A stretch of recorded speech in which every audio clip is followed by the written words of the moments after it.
प्रसंग था कि परमात्मा ने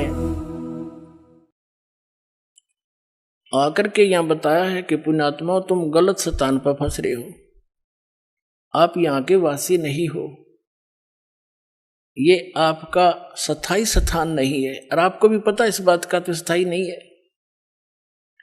इसका विकल्प ये है कि जितने आप हो, आपके बच्चे, रिश्तेदार, रिलेटिव, उनको पूरी तरह समझाने की चेष्टा करो।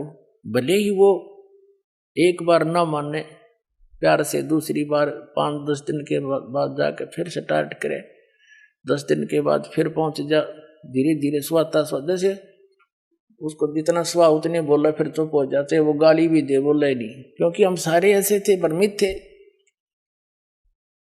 और फिर धीरे धीरे यह बात आप पर समझ में आ जाएगी। तो इन बच्चों को भी मालिक के लाइन में लाओ। दास ने देखा है कि छोटे बच्चे इतने अच्छी आत्मा के थे, उन बच्चों ने नाम लिया, ज्ञान समझा, 15, 16, 20 वर्ष के।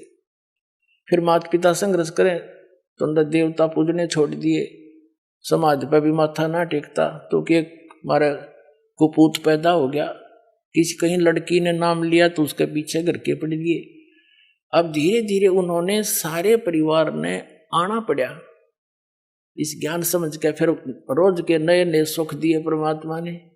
तो आज वही परिवार समर्पित हो गया इस दाता पर। पहले हमने गाली देवा था, अब ऐसी अफवाह फैलाते हैं बहुत से लोग कि रामपाल तनु का है कि अपने जो कोई मर जावे उसने घसीट के ले जाओ, कंधा भी मत दो। इन्हें झूठ बोलने तो मतलब है और दूसरा काम नहीं। नकलिया ने कोई बात हुई, हम सरेआम कहते हैं संस्कार करो, विधि से ले जाओ। जो बेमतलब के बवंडर है वह ना करो। जैसे मरने वाला मर गया, उसने फूकन की चारी कर रहे, अन्यों का भी इसका स्नान कराओ, वो खाक स्नान कराओ है, फूकन जान लाग रहे हैं, और न नवाओ दुआओ। ये बेमतलब की बकवादी न शुरू करा रखी। फिर क्या है, जैसे कफन है, मुर्दे को ढकने के लिए एक पर्याप्त है। अब क्या परंपरा बना रखी है, आसपास के जितने भी व्यक्ति होंगे, घर हैं, जैसे उसके 10-20 घर हैं आसपास के कुल के लोग, तो 10 के 10 चादर डालेंगे उसके ऊपर, और उन्हें फिर फूकने जाएंगे। ये बात हुई है। ये एक्स्ट्रा वेजेंस मतलब की बकवाद। एक कफन डालो। तो हमारे विरोधियों ने क्या अफवाह फैला रखी थी कि रामपाल तनु का कफन भी मत डालो। रामपाल नु का है ये एक्स्ट्रा मत डालो, एक अवश्य डालो। ये तो चादर भी डालने तो नाट्य है। बुढ़िया मर जाओ, उस पास की 20 चुंदड़ी डालेंगे, 20, एक बतेरी ढक के ले जाना, फूक के आना है। बता क्या मतलब है ये। तो इस तरह की जो अनावश्यक परंपरा है यह खत्म करनी पड़ेगी हमने। कोई बुद्धि से काम लो, नो थोड़ा कोई किसी के कहने से, धक्के से मैं कह रहा हूं, ये ऐसे प्रमाण दूंगा कि आप अपने आप मानना पड़ेगा आपको, इसकी आवश्यकता ही नहीं है। तो इस प्रकार ये जो क्रियाएं हमने अननेसेसरी बना ली, ये परंपराएं, ये भी हमारे भक्ति बाधक है। जो भक्ति नहीं करता कुछ भी करो, हमने क्या दिक्कत है। जो डॉक्टर के ट्रीटमेंट के अंडर है तो डॉक्टर उसी के लिए परहेज बताता है। दूसरा से कितना रोगी हो, उसकी दवाई ना ले रहा हो, क्या बताओगा उसको परहेज, कुछ भी खा मर। तो कहने का भाव ये है पुण्यात्माओं कि आप यहां गलत स्थान पर आ गए, ये रहने का स्थान नहीं है। अब परमात्मा ने आकर ये ज्ञान दिया कि और ज्ञान सब ज्ञान डी, कबीर ज्ञान सो ज्ञान। और जैसे गोला तोब का, इब करता चला मैदान। ये तोब का गोला है, तत्व ज्ञान परमात्मा का दिया हुआ, और कर दिया सारा साफ। थोड़े दिन लगेंगे और घना टाइम ना लगे, क्योंकि अब तो विस्फोट सा हो रहा है। और जो दास परमात्मा का दिया हुआ ज्ञान और जो यहां भी रहने की क्रियाएं हैं, यही है जो दास बता रहे। और एक दिन पूरे विश्व को माननी पड़ेगी या दो दास की सीख है, परमात्मा का दिया हुआ उपदेश है, और तभी हम सुखी होंगे। और इसी नाम को सबको ग्रहण करना पड़ेगा, क्योंकि भगवान का आदेश है। और काल से, इस काल भगवान ने अपने वचन में कह रखा है कि कलयुग में कितने जीव ले जाइयो तुम, सतयुग त्रेता द्वापर में थोड़े जीव ले जाना। तो परमात्मा ने 3 युग बाट देखी, इंतजार की इसकी, और इसने 3 युगों में हमारे साथ के जुल्म करा दिए। हमें कितने मजहब बना दिए, नरी नरी भाषा बना दी, 100-200 किलोमीटर के बाद जाकर भाषा बदल जाती है। बता किस किस ने समझावे। अब इदास नहीं हिंदी आती है और कोई मराठी जानता है, मराठी में क्यों कर समझाऊं उसने हैं, और दूसरी भाषा में कैसे समझाया जाए। तो ऐसा जुल्म कर दिया इसने हमारे साथ कि एक का क्षेत्र में आया संत वहीं कर करा के अपना जीवन नष्ट चला जाओ, दूसरा समझे नहीं इसकी बात नहीं। तो अब परमात्मा ने दया बख्शी है, ये ज्ञान ऐसा है और सभी भाषाओं के बच्चे इसे परिचित हो गए। अब वो अपनी अपनी लैंग्वेज में इनको बना के तत्व ज्ञान को छपवा रहा है और अपने बहन भाइयों को वहां बांट रहा है। तो परमात्मा ने ये मीडिया बना दिया।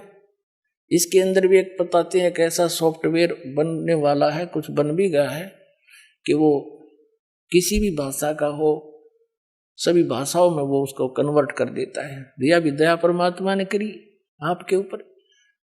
तो पुण्यात्मा परमात्मा कहते हैं, और ज्ञान सब ज्ञान डी कबीर ज्ञान सो ज्ञान, और जैसे गोला तोब का अब करता चला मैदान।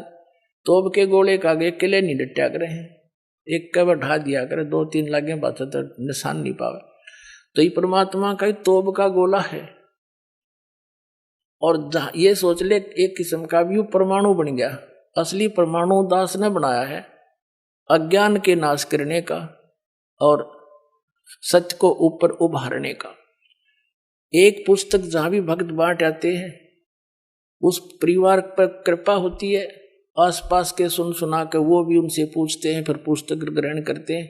और वो क्योंकि अज्ञान गणा है, कई भक्त ने कहा जी 2 वर्ष पहले पुस्तक ली थी और आज दया हुई आपकी, बताओ इतना ज्ञान बना रखा है।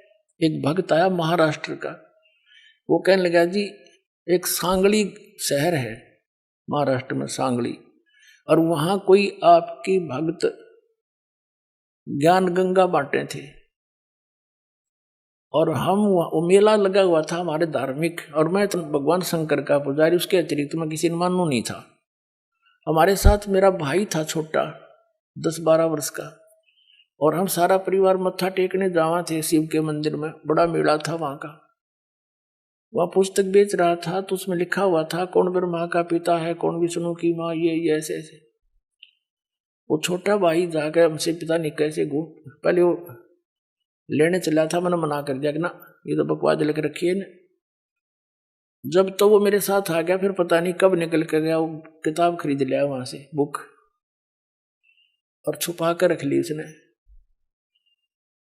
जब मैं गाड़ी से उतरने लगा तब देखा मैं वो पुस्तक ले रहा हुआ हाथ में, उसे मैंने छीन ली और मेज पर उल्टी रख दी कि इसके दर्शन भी नहीं करूं।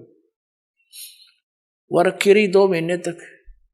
एक बार मेरा कुछ ऐसी टेंशन बनी, कुछ ऐसे सर्कमस्टांस बन गए, मेरा सिर पाटन हो गया, घनी टेंशन हो रही किसी बात की, और मैं बाहर बैठ गया चेयर लेके। थोड़ी देर में ध्यान आया, पुस्तक दिखी वो रखी रखाई। मैंने सोचा इसने देखता क्या है, मैं लगा उस पुस्तक को पढ़ने। वो मेरी तो टेंशन मतलब याद भी कोई ना कचकित गई, और 3 दिन कंटिन्यूस पढ़ी। अरे सह परिवार लेकर आ गया परमात्मा का बच्चा, सारे परिवार को।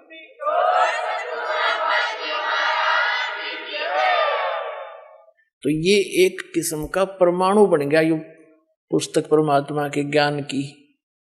अब वो उससे फिर रिश्तेदार में जाती है, वहां से ले गया सैकड़ों पुस्तक, सबको दूंगा एक एक और प्यार से पढ़ाऊंगा, अपने कसम खाऊंगा, बताऊंगा सच्चाई क्या है, मेरे जैसे भ्रमित है सारे। तो पुण्यात्माओं आप सबका दायित्व बनता है यो कि अपने भूला न राह बतावे। और पहले जब बताना जब आपका विश्वास हो जाए कि दास सच्ची कह रहा है, ना भूल के भी इसका जिक्र ना करना जब तक आपका विश्वास ना हो। और विश्वास तो दास करा के छोड़ देगा, कोई बड़का का लेख है, भगवान के बताया हुआ ज्ञान, इसमें इतनी भी मेन मेख नहीं पा सकती। और ये स्वीकार करना पड़ेगा, एक दिन आएगा। तारा मंडल बैठ कर ये चांद बड़ाई खावे, उदय भया जब सूरज का, स्यों तारों छुप जावे।